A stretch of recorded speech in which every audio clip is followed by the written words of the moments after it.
Grande finale! Grande finale, mon micro a saturé au grand complet. Je sais pas pourquoi. Grande finale, commençant. On est-tu prêt? Full ready. Full ready. Phase de bande des opérateurs. On va juste mettre ça de l'autre bord pour pouvoir uploader les bandes. Yes! Donc, Ribbon qui commence en défense. Un petit jackal. Un petit Thatcher. Ce genre d'opérateurs-là sont susceptibles de se faire enlever. Et un Thatcher. Donc, mon Skies, le deuxième opérateur qui se fait enlever. On en a parlé beaucoup, mais là, tu penses c'est qui? J'aurais dit Monty encore, surtout parce que je sais que les joueurs de la Ribbon le jouent quand même souvent. Donc, si la H2O veulent counter ça, ben Monty qui va arriver même pas maintenant. Je suis déçu. Très déçu, moi. Ben voilà, ça va être Jackal qui finalement va se faire enlever. Somme toute, est-ce que c'est une map qui est trop lourde sur le roaming? Non. Est-ce que le roaming peut être embêtant? Oui. Est-ce que Jackal est une bonne façon de contrer le roaming? Absolument. Mais on peut se cacher que tu n'as pas extrêmement de recoins où tu peux te cacher quand tu es en roaming. Si tu prends un Non. sandwich, ben tu prends un sandwich. Dans tous les cas, si jamais il te push tes Office par exemple, il te push par CCTV puis par Blue Bar, ben dans tous les cas, tu prends un sandwich. Si t'es Aqua, ben par BR, tu prends un Mhm. sandwich. Par le gate, tu prends un sandwich. Dans tous les cas, tu prends un sandwich en fait. Donc ça va être La assez map est un compliqué. anneau. La Ouais, map est un anneau, tu sais. c'est un carré pratiquement, un carré rectangle. Donc quand tu es dans un coin, ben tu peux plus vraiment en sortir en fait. Et c'est exactement ce qui vient qu'à être la mort des roamers. Tu peux vraiment juste jouer à la verticalité. Tu sais, si t'es en bas, si t'es en haut, pardon, tu peux sauter par une trappe, par la balustrade. Sauf que le gros danger également, c'est que vu que c'est un anneau qui est ouvert à partir du toit, tu sais, tu peux bloquer ce qui va être le corridor, le VIP ou l'aqua. Fait que tu sais, déjà là, c'est comme deux des quatre corridors principaux qui sont bloqués. À partir du toit, tu as un petit peu moins de contrôle sur le rez-de-chaussée. Mais la capacité d'empêcher les rotations reste quand même les mêmes. Puis ça, c'est sans même parler des possibilités de juste être en rappel à l'extérieur, à l'une ou l'autre des fenêtres. Mais tu sais, ça, c'est standard à toutes les maps. Là. Quand tu es en rappel, tu peux bloquer les rotations. Il y a zéro surprise à ce niveau-là.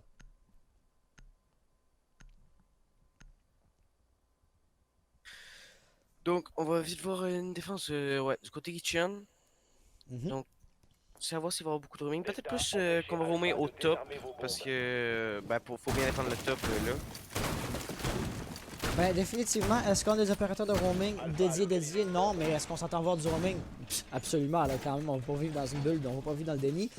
Shito va sûrement ne pas vouloir rester sur le BP. À part de ça, qui d'autre qui pourrait probablement ne pas vouloir rester sur site? Honnêtement, ce serait plus embêtant. Choc, peut-être. Tu sais, Lésion, il est bon à l'extérieur du site, il descend sur le site aussi. À part de ça, Rattel, il se prépare déjà peut-être même à défendre le salon, le bar Sunrise, juste ici. Et pas comme peut-être qu'il voudrait mettre genre une niveau là en haut, mais on vient voir évidemment qu'il n'y en a plus dans son inventaire, donc c'était visiblement pas le cas. Les attaquants vont commencer à spawner. Widow ici, très rapidement, il va commencer à avancer. Peut-être qu'on pourrait déjà voir une première fusillade entre Rattel justement et Widow se profiler. Ça semble le cas. Oui, peut-être même que je dirais que Rattel logiquement pourrait en sortir gagnant avec sa cog. Bien sûr que ACOG contre holographique, ça devient bien mieux. Donc peut-être que le Blackbird il va tout simplement aller à la place. Ouais, j'ai bien l'impression il va Comme de fait. commencer à push. Comme de fait, la COG l'a Et gagné. C'était pas le joueur qu'on pensait qu'il l'aurait. effectivement. Mais en fait, Widow a pas la COG non plus. Widow a pas la COG non plus. Ouais, Je sais non, pas ce si que vous je avez voulais pris dire, la référence. c'est le deck en ACOG contre Widow, parce que Widow est en train de le push. Ah! Ah! Excuse-moi, je Non, t'ai c'est pas mélangé. grave. Je pensais que c'était comme Maestro pour une raison ou pour une autre qui était dans le bar Sunrise. Genre, j'étais vraiment. Je dormais au gaz, comme on dit si bien au Québec. Puis là, on entendait très clairement l'arme de Capteo tirer. Je pensais peut-être qu'il faisait de la verticalité, mais apparemment, il était juste en train de tester la trappe à drone. Là, la verticalité va être jouée par Ash et Zofia. Parce qu'après tout, c'est la première emplacement de défense, n'est-ce pas? Et contre toute attente, en premier kill ici, on va être dans la cuisine. Ce qui fait en sorte que là, ben, vraiment, H2O a amené une composition pour attaquer la salle de billard. Ce qui, visiblement, s'est avéré être faux. Par contre, là, on est en train de voir que, justement, Pacom avec son maestro est en train de remonter par les Whitesters, donc il préfère... Ah, peut-être pas, finalement, peut-être qu'il fait juste attendre. Parce que s'il voudrait remonter puis on cover pas le back, ça préfère très très mal, sachant que tous les joueurs pratiquement sont ensemble. Étaient ensemble, j'ai rien dit. encore une On va fois. tenter le désamorceur. Qu'est-ce qui se passe? Il va falloir qu'Asef revienne très rapidement. Il va le tenter. La grenade à gaz télécommandée peut faire vraiment beaucoup de dégâts. Ça va être le cas, mais il est pas capable de faire un seul kill. Ça va être une double élimination de la part de T-Squad. Notre dernier opérateur en vie déjà, ça va être Pacom qui est pas sur l'objectif. Il n'y a pas de contrôle du BP. Le désamorceur est en possession des attaquants. Quelqu'un va descendre l'escalier ici. Il le savait. Il est pas capable de faire son premier kill. Et la H2O va remporter une marche parfaite pour commencer la game. C'était un bon début, ça. Très belle attaque de la part de la H2O. Très bien menée. Puis vraiment, on a pris le temps de prendre les frags un par un. On s'est pas trop précipité. On a commencé à plant au bon moment. Avec une bonne cover justement avec la Ying. Puis on a tout simplement pris les frags pendant que le Capteo essayait de planter. Puis ben voilà. On a gagné la ronde sans se faire tuer. Et à partir de là, le reste, c'est de l'histoire. On a Musty qui dit j'ai briefé mes joueurs, ils sont ready. Musty, toi, t'es pour quelle équipe? Parce que là, j'espère que tu nous parles de. J'espère que tu nous parles à H2O parce que sinon, la Reborn n'ont pas été assez bien briefés. Si on devait se baser sur la première ronde. Après tout, notre échantillon n'est de taille que d'une seule ronde. La game est encore extrêmement jeune. Et comme tel, tu sais, ce serait prématuré de commencer à faire des pronostics sur la game dans son ensemble. Tout ce que je peux dire, c'est qu'ici, la H2O avait l'avantage de surprise où, au naturel, leur style de jeu semblerait être un counter naturel, celui de la Reborn. Le deuxième emplacement... Ah ben vas-y. Ok, ouais. Donc oui, là on va se ramasser avec Uka. On va vite voir si jamais on est capable de mieux jouer cette fois-ci. Peut-être la verticalité. Tout à l'heure ils l'ont beaucoup joué la verticalité. Est-ce qu'on va encore beaucoup la jouer? Sachant qu'on a une Zofia et une H, c'est pas le top du stop pour la verticalité. C'est ce qu'on va voir. Sachant qu'on risque d'avoir un Blackbird qui va aller à la fenêtre BR. Donc honnêtement, d'après moi, on va essayer de jouer la verticalité. Mais ça va être assez compliqué comme on est justement sur Uka. Voyons voir ça. Là, Blackbird qui a le désamorceur, par exemple, c'est un peu intriguant. Parce que, tu sais, si tu tiens la ligne, tu vas pas aller le planter. D'après moi, c'est juste que, genre, ils l'ont laissé au random. Puis qu'il va probablement le donner à quelqu'un très rapidement. Mais au moment où je dis ça, il est passé devant deux alliés sans leur laisser le diffuser. Absolument prêt à monter en rappel, définitivement. Mais ça, il va dépendre un petit peu de l'aide et du soutien de certains de ses alliés. Après tout, n'est-ce pas? Tu es très vulnérable à un renard de cette fenêtre-là. Fait que d'habitude, ça impliquerait qu'il faut que tu aies, genre, mettons, H qui rentre au rez-de-chaussée. Peut-être Weezo va le faire à l'instant. Parce que je crois voir une silhouette en bas, n'est-ce pas? Voilà, Asef, t'as fait exactement ce que je pensais qu'elle allait se passer. Et ça illustre vraiment très bien que Weezo devait rentrer avant que notre Blackbeard y monte en rappel. Donc ici on voit que Volca est encore dans son spawn, mais tiens, on sait pas trop pourquoi. Sinon on voit que la hache commence à s'insérer un petit peu à droner plus ou moins du côté de Pentos, puis là elle va s'insérer au niveau de VIP. Par contre, il sait très bien qu'il y a deux personnes dans son bac, donc il faudrait qu'il fasse attention. Sachant que Volca il risque peut-être d'aller push avec lui, je sais pas trop, il semble être en bas au niveau de la kitchen. Sinon comme on est en train de voir, il y a deux rumeurs. Ouh, ça t'a juste pas passé ici. Oh mon Sur la Dieu! tête de SF, ça a passé à deux doigts, on va pas se le cacher, mais ça a tout juste pas passé. Il y a quelqu'un dans les escaliers également. Ça, c'est notre Pacom qui est en train de lentement redescendre. Puis là, il y a comme trois défenseurs roamers qui sont en train de bloquer deux attaquants. Comme par exemple, tantôt, Capcan était en haut pour empêcher justement H de progresser. Mais là, il a tourné son attention vers Volca. Fait que si ça se trouve, peut-être que H pourrait utiliser l'espèce de liberté temporaire qu'elle vient de trouver pour progresser, pour causer problème. Mais ça va être T-Squad qui va faire le frag sur Ratel. Et on va avoir un refrag de la part de Asef sur Volca immédiatement. Ça n'aura pas réellement de loger de la pression parce que Widow, lui, est encore présent. Est-ce qu'il va faire un premier frag juste ici? Apparemment non! Ça va être déjà une situation de 2v4. Maintenant 1v4! La E-Game qui va devoir faire 4 frags, qui est bien parti pour en faire un, mais qui n'est pas capable de finir son premier adversaire. Donc ouais, maintenant, ça semble plus être la situation inverse. Là. Maintenant, c'est la Reborn qui est tout simplement en train de devenir la H2O sur cette ronde-ci. On se retrouve dans une situation de 4v1 avec 35 secondes restantes. Donc on va voir que ça va être assez compliqué, j'ai bien l'impression. De la part de T-Squad de remonter ça, puis de faire tout simplement les 4 kills ou de planter des avanceurs. Mais pour l'instant, il n'y a pas des avanceurs, donc ça va être une mission impossible, j'ai bien l'impression. Il y a juste ici, apparemment, T-Squad savait qu'il était là, mais il est pas capable. Il va faire le premier frag, par exemple, sauf que... ils se sont entretués! Ils ont échangé le kill! Et là, donc, le replay ne nous montrera absolument rien d'intéressant. Mais ça va quand même nous montrer que les deux joueurs étaient techniquement parlant sur un pied d'égalité exactement parfait. Seulement, l'avantage numérique des défenseurs va leur avoir donné la ronde. Effectivement, donc... Ouf. Ouais. C'est tôt au Québec, c'est tôt. J'ai juste de me réveiller, donc voilà. Donc là, cette fois-ci, on va se lancer avec une défense au niveau de Penthouse et Home Cinema. Donc, j'ai bien l'impression, ben, justement, comme j'avais dit, la Valkyrie, on risque de mettre des caméras dehors, tout simplement pour avoir plus d'informations pour le rappel, sachant qu'on joue à chaque ronde le Blackbird en rappel, donc pourquoi pas. Puis en plus de ça, on se ramasse avec un Mozy puis un Jaeger qui risque probablement de se ramasser encore en roaming. Peut-être plus, ben, peut-être le Mozy puis la Valk même qui irait en dessous, parce que ça sert à rien en vrai d'être à 40 sur Penthouse et Cinéma, on peut se le cacher. Parce que Penthouse avec un Blackbird en rappel, c'est assez compliqué de le jouer. Donc, peut-être que la Valkyrie et le Mozy vont aller tout simplement en au-dessous avec des C4. Puis après, on verra où le Jaeger ira pour jouer son jeu de roaming.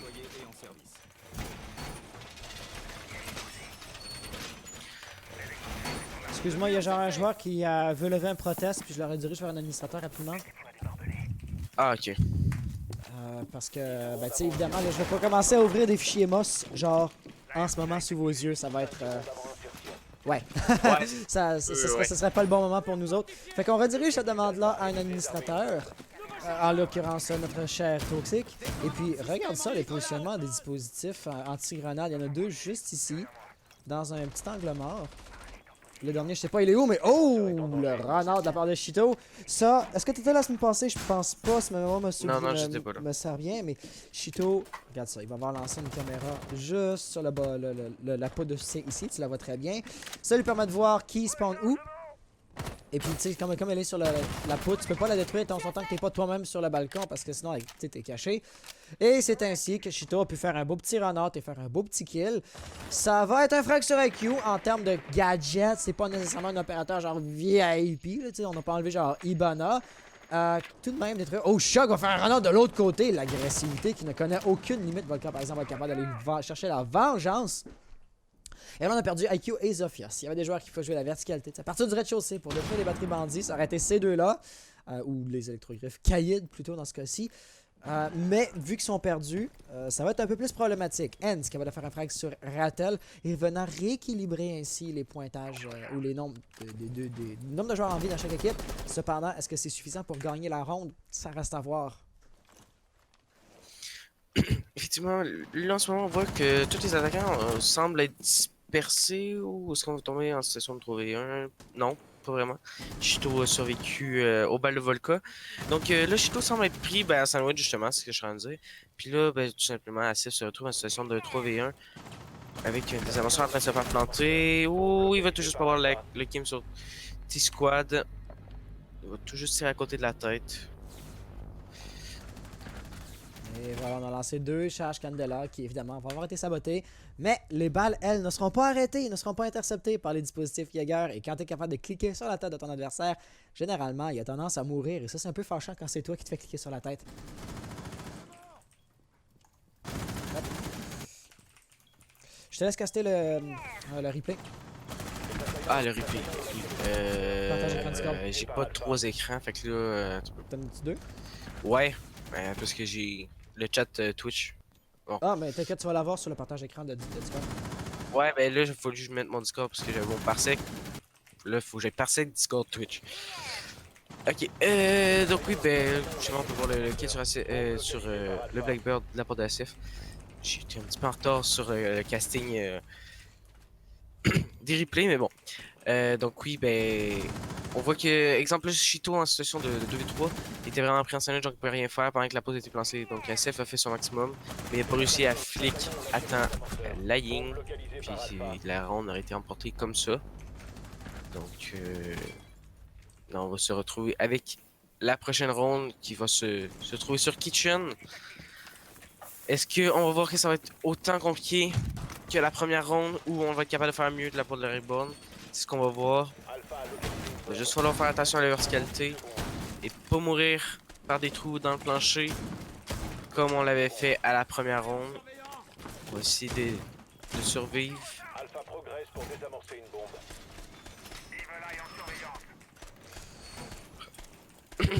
Donc, on se retrouve avec un smoke encore une fois pour deny la plant avec un. Hi. Hop. Oh non. Le jeu crash.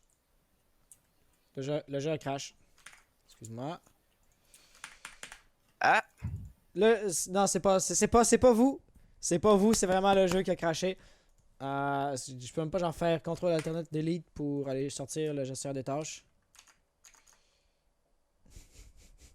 Gestionnaire des tâches, ouais, runtime error. Ah, il y a pas juste crash, il a vraiment planté. Ok, donc on va relancer ça.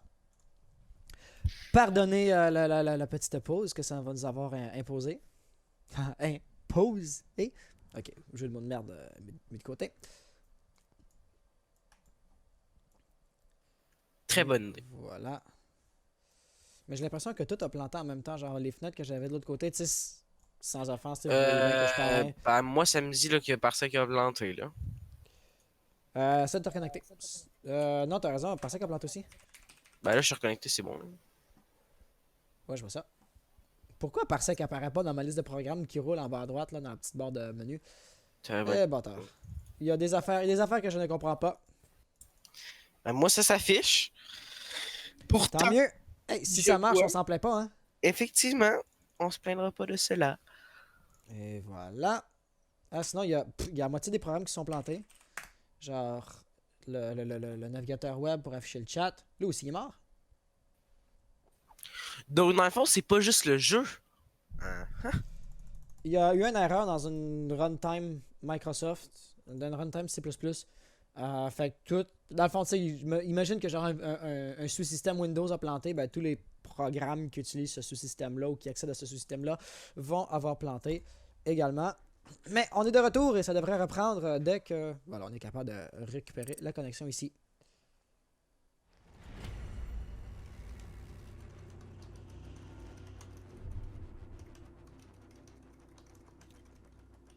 L'objectif d'Alpha est de désarmer une bombe. Mais on arrive et l'équipe bleue va avoir gagné. Donc on est maintenant en situation de combien 3 à 1. Ça regarde relativement bien pour la H2O. Quatrième manche qui était où exactement ici? On a tout raté ça. C'était dans la kitchen. Ok. Donc, on va voir une deuxième victoire dans la kitchen de la part des attaquants. Donc, on va voir si la Ribbon est capable de gagner leur défense. Je sais que la Ribbon sont quand même bons à l'attaque, donc je pense qu'il y a moyen d'avoir un match assez serré. Mais sinon, pour l'instant, on voit que la H2O gagne leur attaque plus que Ouais. la Ribbon gagne leur défense. Voilà. Vu qu'on n'a pas les replays qui jouent en ce moment, on va garder un œil là-dessus. The Squad avec 7 kills. Ça, je trouve ça quand même un minimum surprenant. T'es pas genre. C'est surprenant, t'es clairement en train de tricher. C'est pas dans ce sens-là, mais je veux juste dire, c'est pas une Ying d'habitude qui va être top fragger de sa team. Tu sais, Ying a plus un rôle de soutien, puis n'a pas nécessairement la meilleure arme du jeu. Donc ça me surprend un peu, mais hey! Une balle dans la tête, peu importe ton gun. Sauf peut-être les shotguns, là. Et ça va être un kill instantané. Donc bravo à toi pour utiliser une arme ou pour utiliser ton rôle à bon escient. Chez la défense, par exemple, si on regarde, c'est Aceft et Shock qui vont être des opérateurs plus roaming. Ça m'indique, ou si je devais extrapoler ou interpréter à partir de ça, on a de la défense à tenir le BP lui-même, mais le roaming va faire son travail. C'est bien que le roamer fasse leur kill, mais si t'es pas capable de tenir le BP, ben il va juste falloir que le roamer revienne sur site. Donc, la Ribbon va avoir intérêt à se rattraper assez rapidement parce que sinon l'écart va se creuser et ils seront plus capables de rattraper le retard qu'ils sont en train d'accumuler en cet instant. C'est l'impression que ça me donne. Effectivement. Puis là, ben, on se retrouve avec la même compo que tout à l'heure à peu près, avec le Blackbird, la Ying, la IQ. Les deux teams ont exactement la même compo si je m'abuse. Ouais, non, je crois effectivement que les deux teams ont la même compo. Donc, ben, encore une fois, on risque d'avoir un Blackbird qui va aller en rappel Pentos, malgré que là, pas Pentos, mais je le dis BR, mais j'ai bien l'impression qu'en fait, il va aller Pentos pour l'instant. Si je ne me trompe pas. Malgré que je pense que j'ai pas vu la bonne silhouette en fait.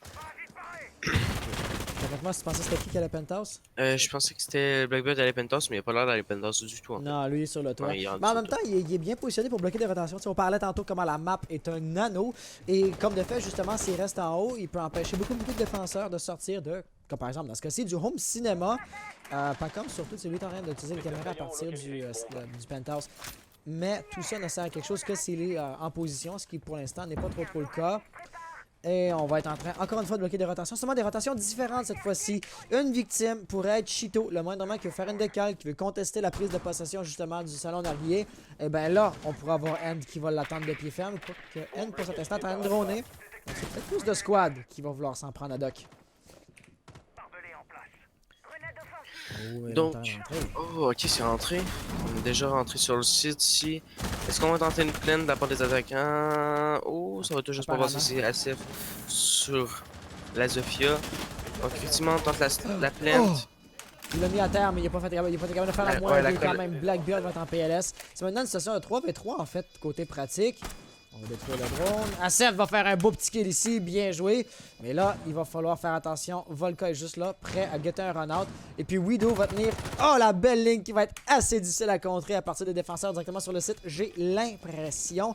Il faudrait que quelqu'un aille justement sortir par là, par le VIP. Mais non, il va faire le frag. Donc, on va avoir Volka, dernier opérateur dans son équipe. Il va vouloir s'y tenter, mais il peut pas parce que Doc est juste là. Tant qu'il fait le kill, il ne le fait malheureusement pas. La Reborn va remporter la 5e manche. Ça, c'était une belle ronde, si je peux me permettre, là.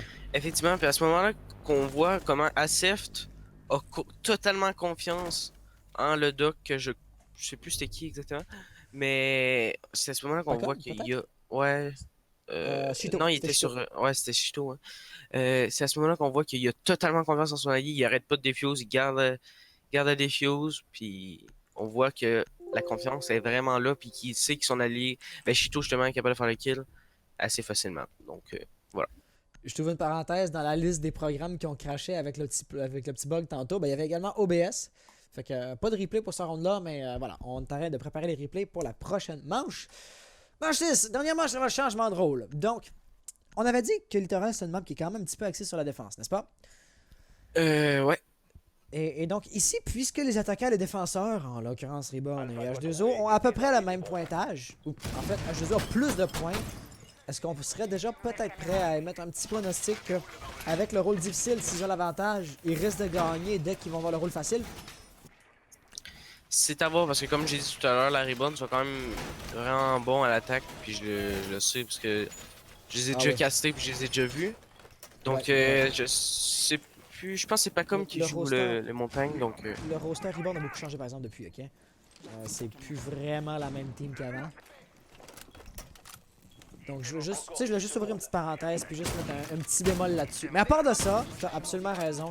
C'est une team qui joue très bien à l'attaque. Après tout, ça serait pas rendu en grande finale s'il n'y avait pas un mérite à ça, n'est-ce pas? Effectivement, mais moi, t'es sûr qu'ils ont beaucoup changé leur roster parce que l'autre fois je les avais castés, il me semble que c'était pas mal le même roster. Hein. Je me trompe peut-être de team. Mais non, en effet, je pense que c'est juste genre Pacom qui est un pseudo un petit peu récent. Peut-être que je me mélange de team. Ouais, probablement tu te mélanges de team parce que Pacom, je sais que s'il y a quelque chose, c'était pas lui qui avait changé. Là. Pacom, Ratel, puis Chito, c'est les trois que je suis sûr à 200% c'est vraiment que ça. Ouais. Donc, juste sur la droite ici. Ah, erreur sur la silhouette. C'était Ratel qui était caché dans l'angle. Dit au contact, là, vraiment direct. Chito, encore avec ses jeux agressifs, va faire le frag sur The Squad. Là, par exemple, je vais me lancer avec un pronostic risqué. Si on a été capable d'éliminer le top fragueur, la Reborn va avoir une bonne chance de remporter cette ronde-là. Ouais, même la H, on l'a éliminé, donc 2 fragueurs d'éliminer. Donc il reste la IQ plus ou moins qui peut fraguer s'il faut, mais ça plus ou moins compliqué. Le G8, c'est quand même une bonne arme, là, avec la cadence de tir puis le dégât que ça va avoir. Clairement. Je te dirais, limite, c'est mon arme préférée du moment. En plus, genre, cette arme-là est sortie de, je veux pas dire nulle part, mais tu sais, dans le jeu depuis son lancement. Ouais, ben oui, elle est sortie dans le jeu. Il y a eu... Ben, je pense pas qu'il y a eu de buff ou quoi que ce soit, puis je sais pas. Il y a un joueur pro réalisé, ouais. Ouais, il y a un joueur pro qui s'est mis à la jouer parce qu'il était bonne. Ben, il s'est rendu compte qu'elle était bonne, puis tout le monde s'est mis à la jouer. Je sais pas. C'est aussi simple que ça. Chito était vraiment dans le pétrin ici. C'était clair qu'elle allait se faire éliminer. La dernière question, c'est est-ce qu'on va pouvoir se faire sauver? Visiblement non. C'est fait bien, effectivement. Ouais. Mais tu sais quand même, ça nous aura pris 2 attaquants qui travaillent ensemble avec un minimum de distraction tout autour pour aller faire le kill sur un défenseur. Puis là, ben vraiment, au même moment, on a Iwizo qui a été délogé. Donc là, ça va commencer à être très tendu. End, de son côté, il va tenir la ligne ici, mais personne ne va se pointer. Puis évidemment, s'il rentre en rappel, les défenseurs chez la Reborn vont l'entendre et vont l'empêcher de mettre le pied à terre. Donc, plus ou moins, ça va dépendre de ce que Volca peut faire, mais Volca n'est pas très agressif et n'est pas vraiment non plus trop intéressé à progresser. Avec 50 secondes restantes au chrono, on était capable de bait la nitro, ça c'était bon. Mais quand même, il va falloir que les joueurs chez l'H2O, que les attaquants soient capables de nous montrer un peu de progrès très rapidement parce que sinon le rythme n'est simplement pas soutenable ici. Double élimination de la part de Hans, ça par exemple ça va lourdement aider et on va être capable de faire un kill ici. La verticalité par exemple, Asef a été capable d'éliminer le porteur des amorceurs. 30 secondes restantes au chrono. Volca va probablement être capable de ne pas détruire la caméra, ok. Il devrait être capable de juste récupérer le diffuseur puis genre planter sur une table ou quelque chose. Mais là on a également Asef qui est en train de remonter. Donc lui il n'est pas dupe non plus, il sait exactement ce qui va se passer. Avec 15 secondes restantes là, on peut planter en fait ses peur pour genre que le plafond ou que le plancher soit détruit en dessous de tes pieds. Et là, ça va devoir rentrer, va devoir scanner tous les angles. On ne sait pas où c'était déplanté. Là, il va avoir une idée générale. Et donc, c'est une fusillade de face à face, 1v1. Le meilleur shoot va remporter la manche. Et Volca va être déclaré meilleur shooter de ces deux-là. Ou plutôt, pas nécessairement le meilleur shooter, mais je dirais plutôt lui qui se couche par terre. Ça compte aussi.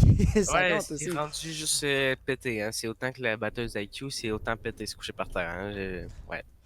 Mais tu sais, se coucher par terre aussi, même ça, se coucher par terre à cause des drop shots qui ont été nerfs, c'est plus aussi bon que c'était, ou c'est plus ce que c'était. Oui, c'est pour ça que je veux dire, c'est vraiment genre, tu te couches par terre, tu tiens une ligne, là, ça, c'est juste c'est péter très dessus. fort. Tu pètes toute le game. Hein. Ouais, c'est très très bon. En fait, la Je suis question d'accord un c'était peu. savoir quoi faire quand faire, n'est-ce pas? Parce que quand t'es à terre, t'as aucune mobilité, puis on s'appelle qu'une balle dans la tête, c'est bye bye, peu importe le contexte. Et comme tel, Volca savait que tout ce qu'il avait besoin, c'était comme une fraction de seconde de plus avant que son adversaire réalise de ne pas viser à la hauteur des yeux, mais bien à la hauteur du sol. Ouais.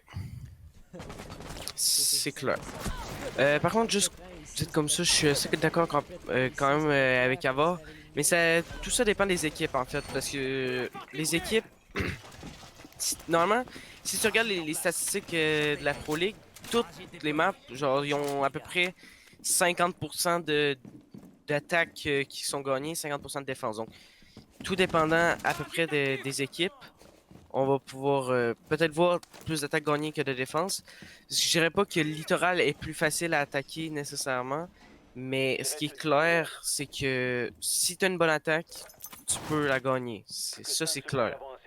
Là, par contre, on va voir un petit spawn kill ici du côté de Uzio avec son pulse. Est-ce que j'ai l'impression qu'il y a un joueur à spawner là? Là, je veux pas trop aller en troisième personne. Oui, on a Rattle dans le fond là-bas, mais il va pas se présenter, ça c'est certain. Non. Soulignons que c'est le changement de rôle, donc c'est maintenant la H2O qui défend. C'est peut-être pour ça que vous êtes un peu surpris. Hein, il y a un pulse. Hein, il commence à spawn kill. Mais c'est pas genre la même équipe qu'on connaît. Non, c'est changement de rôle. C'est maintenant la H2O qui vont avoir des défenses et qui vont avoir une défense vraiment différente à celle de la Rebound, n'est-ce pas? Beaucoup d'opérateurs légers. Pulse et Mozzie, définitivement des opérateurs qui sont faits pour le roaming. Widow, lié léger, il va utiliser sa maniabilité pour ne pas rester assis sur l'objectif. Très clairement, par exemple, fais attention parce que t'as Shito juste ici. Bon, Shito est actuellement en train de droner, mais tu sais, un wallbang, ça arrive rapidement et t'es visible à partir de cette fenêtre-là pour l'instant. En fait, même Doc n'est pas sur le BP. Le seul qui est sur site, c'est Enz. Ce que je trouve un petit peu surprenant, mais quand même, ça va aller démontrer que la H2O a un style de jeu très mobile, très agressif. La dernière question, c'est est-ce que ça va être un bon style de jeu pour gagner face à la Reborn? Ouais, d'ailleurs, je tiens à préciser pendant que j'y pense. Ou d'ailleurs, c'est le kill de Volca qui va passer sur Pacom. Justement, je pensais voir un Pacom plus sur un montagne, parce que je l'ai déjà vu souvent sur un montagne, puis il est très bon avec montagne. Donc, pour l'instant, là, on va rééquilibrer avec Chuck qui va rééquilibrer ça en 4v4. Par contre, ici, j'ai l'impression que Uzio il est vraiment pris en sandwich. Puis, en fait, on a tout simplement les Jaeger qui vient essayer de l'aider, c'est Widow qui vient essayer de l'aider. Mais on dirait plus que là, c'est rendu la hache qui est en sandwich. Changement de. Oh, bah, pas du tout, en fait, j'ai rien dit. Pas du tout. Ouf, deux fois les changements de. Oh, et là, il est rôle, flashé à fond. Donc, ouais, là, effectivement, il est flashé. Est-ce que la hache va push? Oui, mais c'est SF qui va se faire punir parce qu'il y a tout simplement Choc et Rattel ne l'aidaient pas vraiment non plus contre le pull, justement. On a plutôt laissé Rattel tout seul, SF tout seul de son côté. Donc maintenant, on va voir si les joueurs de la Reborn sont capables de remonter ça.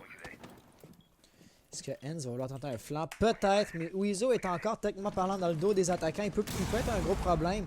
Sauf qu'oublions pas qu'on a Nomade dans la composition, qu'il y a des lancers jab. Donc tiens, voilà, on va lancer une petite air jab à gauche, une petite air jab à droite. Et puis là, Weezo va être essentiellement comme coincé dans le salon narguilé. Il ne pourra pas sortir de là.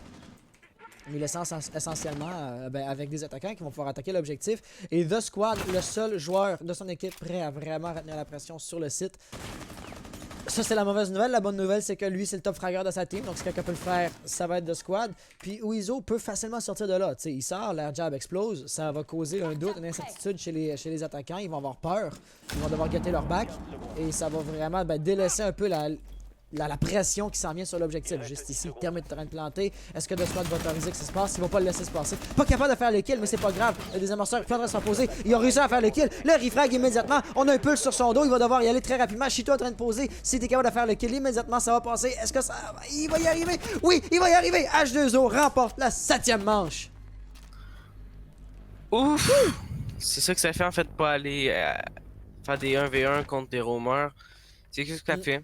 On aurait tout simplement pu. On savait que le pile s'était pris dans une pièce. Pourquoi on l'a pas push à plusieurs en même temps? Tout simplement pour le tuer. Là, j'ai vraiment l'impression qu'en fait, la Ribbon ont tout simplement mal joué sur cette ronde-ci. Puis j'espère pour eux qu'ils vont se reprendre à la prochaine ronde parce que là, moi, personnellement, je pensais qu'ils allaient plutôt se montrer le contraire. Puis là, ils sont en train de me contredire qu'en fait, peut-être qu'ils ont mal joué leur attaque. Tout simplement, peut-être qu'ils sont moins bons à l'attaque qu'ils l'étaient. C'est ce qu'on va voir. Ouais, je vois absolument ce que tu veux dire. C'est toujours embêtant, hein, parce que tu peux te dire, bon, là, on veut attaquer le roamer, mais tu sais, si le roamer, il te prend trop de temps à déloger, t'en auras plus assez pour l'objectif. Là, tu pourrais dire, ok, toi, tu mets mon back, puis après ça, on attaque l'objet pendant ce temps-là, mais si tu fais ça, ben là, t'as moins de ressources à déployer sur l'objet lui-même, puis si tu le déloges juste pas, ben ça donne la solution, le résultat qu'on vient tout juste, auquel on vient tout juste d'assister. Donc, c'est vraiment un gros dilemme. Puis la réponse à ça, tout simplement, il faut que ton attaque soit agressive. Il faut que tu sois capable de déloger les roamers rapidement. Et c'est là qu'on peut voir à quel point ça va être fatal si ton roamer est capable de rester très évasif et de juste rester en vie. Même s'il fait pas les kills, on a vu un peu, ça fait un kill à la fin de la ronde sur un adversaire qui avait pas son arme dans les mains. C'était un kill gratuit.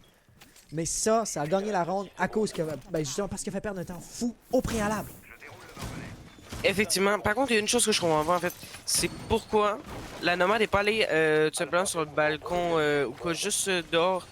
Le pulse il aurait été pris dans le coin, puis il aurait pas pu s'en sortir parce que de toute façon, la hache avait un trou. Donc, bon. Ensuite, la ronde s'est passée. On peut pas revenir en arrière, mais peut-être la prochaine fois, il faudrait regarder ça de la part de la Ribbon. Peut-être juste un joueur qui s'en va dehors. Rester dehors, ça fait jamais de mal, même si on est rendu en dedans. Ouais, absolument. Vraiment, il faudrait regarder ça. Parce que là, on aurait peut-être pu déloger le plus bien avant.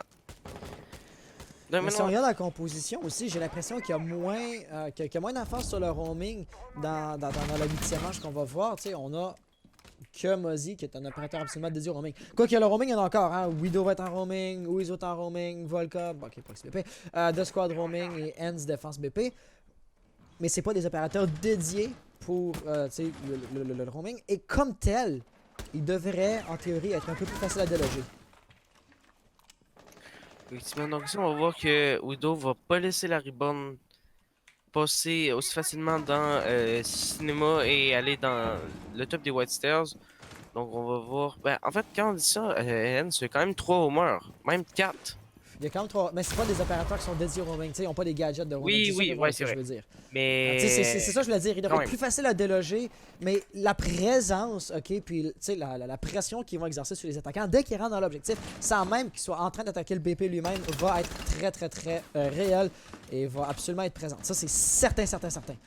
Mais l'impact que ça peut avoir me semblerait avoir un potentiel un peu moins.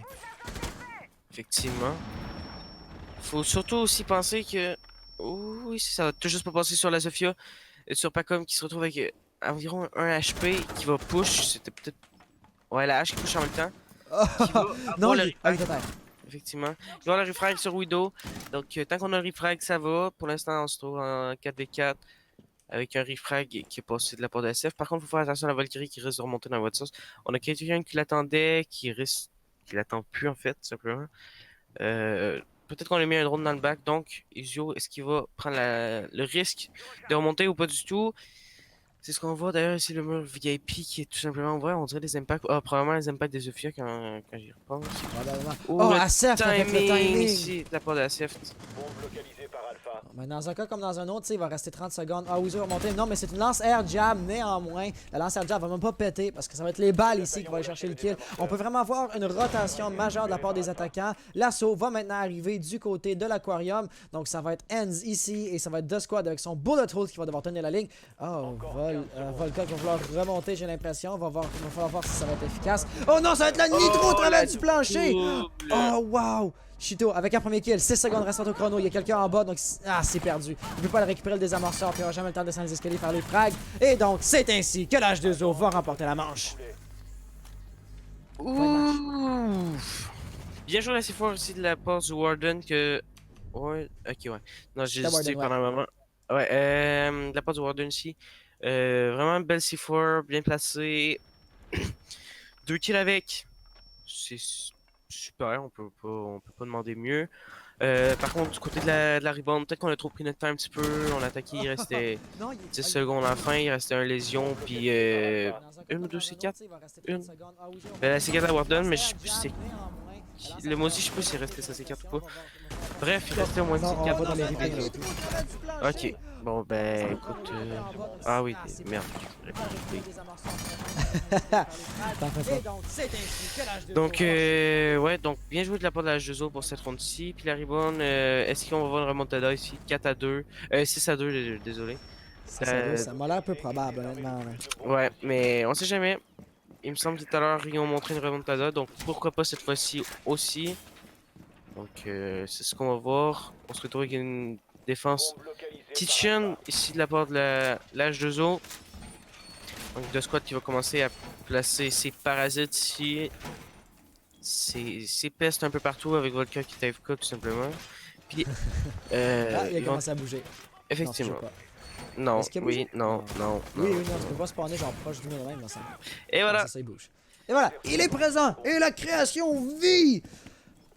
Ok, à quoi est-ce qu'on peut s'attendre ici? La Ribbon va être dos mur. Ils vont vraiment avoir la goutte de sueur sur le front, puis ils vont savoir que toute erreur va leur être fatale. Comme tel, est-ce qu'ils vont vouloir se dire on va aller pour la stratégie qu'on fait toujours, plus prévisible, mais c'est la stratégie qu'on connaît et qu'on maîtrise le mieux? Ou est-ce qu'ils vont vouloir tenter de réinventer la roue, trouver quelque chose de nouveau pour désorienter leur adversaire? T'sais, l'avantage de surprise, quoi. Mais la problématique avec cette mentalité-là, bien évidemment, c'est que tu vas aller pour une stratégie que tu toi-même maîtrises probablement un petit peu moins bien. Et puis, tu sais, s'il y avait un lapin à sortir de son chapeau, la Ribbon l'aurait probablement déjà sorti plus tôt. Il y avait une silhouette juste ici. Voilà. Mais The Squad n'avait même pas besoin de détruire le drone. Sa présence n'avait pas été reconnue, je crois. Pas comme déjà, on va faire un premier kill. Ça va très bien jouer. Premier sort va donc venir à la Ribbon. Et il y a un petit quelque chose en compétitif. Typiquement, la team qui va faire le premier kill va gagner la ronde parce que ils vont avoir l'initiative, ils vont avoir le premier sang, puis ils vont être capables de tenir l'initiative. Par exemple, The Squad ici va être capable de faire une petite sortie très agressive, va faire un très beau kill. Et là, si on regarde un peu le topo, qu'est-ce que les attaquants ont été capables de prendre comme contrôle jusqu'à présent? Pas grand-chose, honnêtement. Puis là, ça sent déjà de 3v4. Et voilà, Rattel avec un beau kill. Mais ça va être le refrag immédiat. Situation 2v3, possiblement 1v3 dans quelques instants. Mais non, les deux joueurs, ni l'un ni l'autre, ne sont capables d'aller chercher le kill. Effectivement, donc on voit vraiment que on voit la 2O, ils n'ont aucun problème avec les revenge. Chaque fois qu'un joueur meurt, pratiquement, on voit un revenge. Ou peut-être sur ces fois-ci, en fait, quand on y pense, ouais, personne n'est là pour revenge. Malgré que The Squad n'était pas très loin, ben loin, mais son angle de vue, c'était proche. Bref, ouais, vous me comprenez pas, probablement, mais moi je me Bref. comprenais, bref. Donc on va se ramasser ici en situation de 2v2 avec la manche décisive. Du côté des PV, la Jozo ont totalement l'avantage. Mais on sait tous qu'une tête, ça tue, sauf dans Rainbow Six parfois. Mais bon. Oui, please. Please!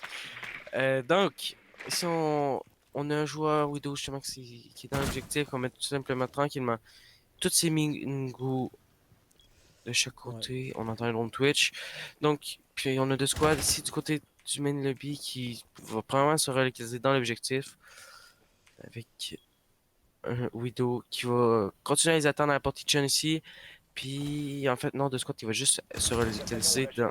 Oh, le kill va passer. Et le deuxième, peut-être? Non, ça va juste pas passer. On va y aller au pistolet. Et l'avantage est la H2O qui remporte la partie. Donc, bien joué à eux. Bien joué à la Reborn. Mais on a pu voir que la H2O auront été supérieurs à la Reborn. Ben, qu'est-ce qu'on peut dire à la H2O, à part le beau gros... J'ai dit le beau gros GG. Écoute, moi, là, cette compétition-là n'est pas du tout allée comme je m'attendrais qu'elle aille. Premièrement, nos grands gagnants de la semaine passée, la Virtuals, ont été délogés par la H2O dès le tout premier round. Donc déjà là, tu sais, l'équipe qui a le mieux performé la semaine passée est sortie, n'est plus dans le décor. Après ça, ben, les petits nouveaux gagnent la grande finale. Je veux pas, tu sais, insinuer, les petits nouveaux, ils peuvent pas être bons. Puis, tu sais, après tout, la H2O, vraiment, c'est des joueurs qu'on connaît juste sous le nom d'une autre team. Mais tout de même, la H2O, ils rentrent comme ça. On n'a aucune idée vraiment de l'efficacité de l'équipe.